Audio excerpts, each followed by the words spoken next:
Saçlarım necə görsənir, gözəldir. Kaş anam mənim tanqımı gətirərdi.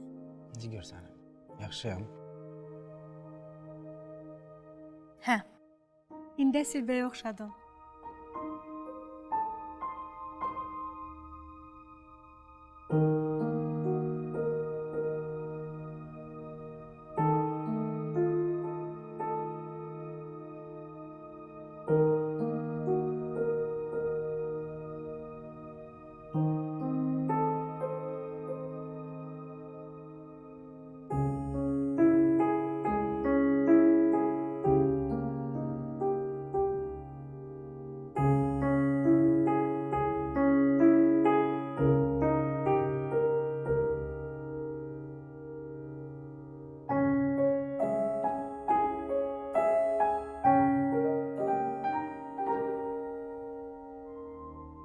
...1990-cı il yanvar faciəsinə aparan yol. Azərbaycanlıların Ermənistandakı tarixi torpaqlarından növbəti kütləvi deportasiyasının Dağlıq Qarabağın Ermənistana birləşdirilməsi cəhdlərinin geniş vüsət aldığı 1987-ci ildən başladı.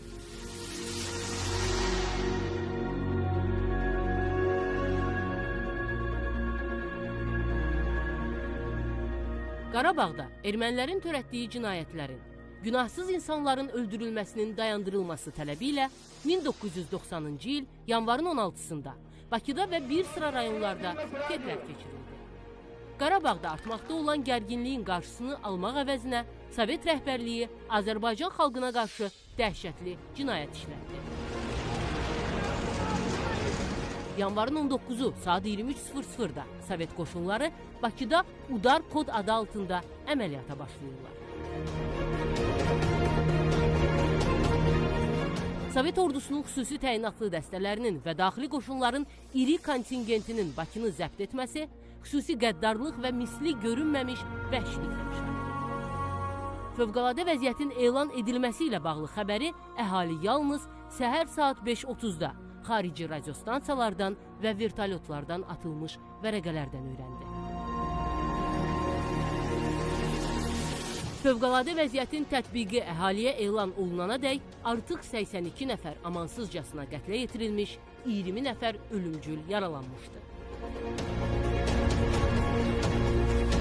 Qoşunların qanunsuz yeridilməsi nəticəsində Bakıda və ətraf rayonlarda 131 nəfər öldürüldü, 744 nəfər yaralandı.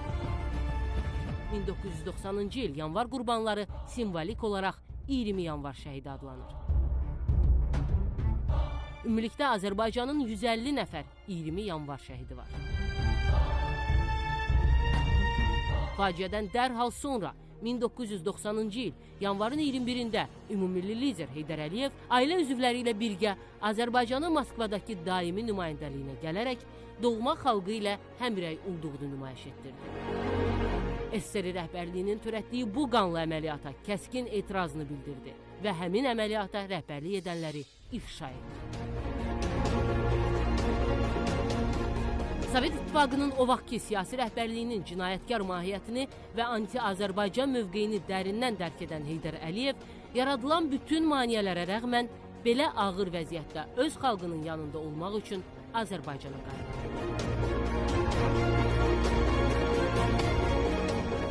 Xalqın böyük etimadı nəticəsində Naxçıvan Muxtar Respublikası Ali Məclisinin sədri seçilən Ulu Öndər elə həmin il noyabrın 20-sində Ali Məclisin sessiyasında yanvar faciəsini Azərbaycan xalqının suveren hüquqlarına qəsd kimi qiymətləndirdi.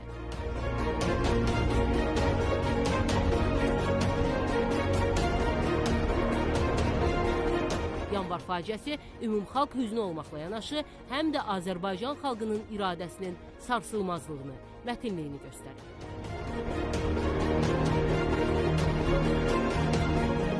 Sovet ordusunun amansızlığına və qəddarlığına, Bakıda fövqəladə vəziyyət tətbiq edilməsinə baxmayaraq, Azərbaycan xalqı yanvarın 22-sində paytaxtın Azadlıq meydanında 20 yanvar şəhidlərinin dəfni ilə əlaqədar matəm yürüyüşü keçirdi.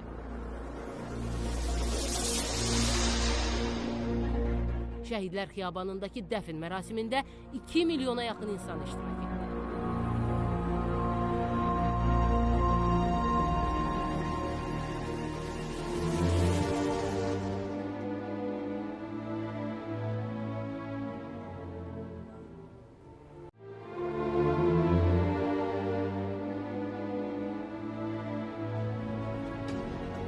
Hər il faciənin il dönümü izdihamlı ziyarətlərlə müşayiət edilir. Xalq istiqlal fədailərinin məzarlarına faciənin rəmzinə çevrilmiş al qərənfillər düzür, onları gülümsür. Hər il yanvarın 20-sində Bakı vaxtı ilə saat 12-də Azərbaycanın bütün ərazisində 20 yanvar şəhidlərinin xatirəsi bir dəqiqəlik sükutla yad olunur.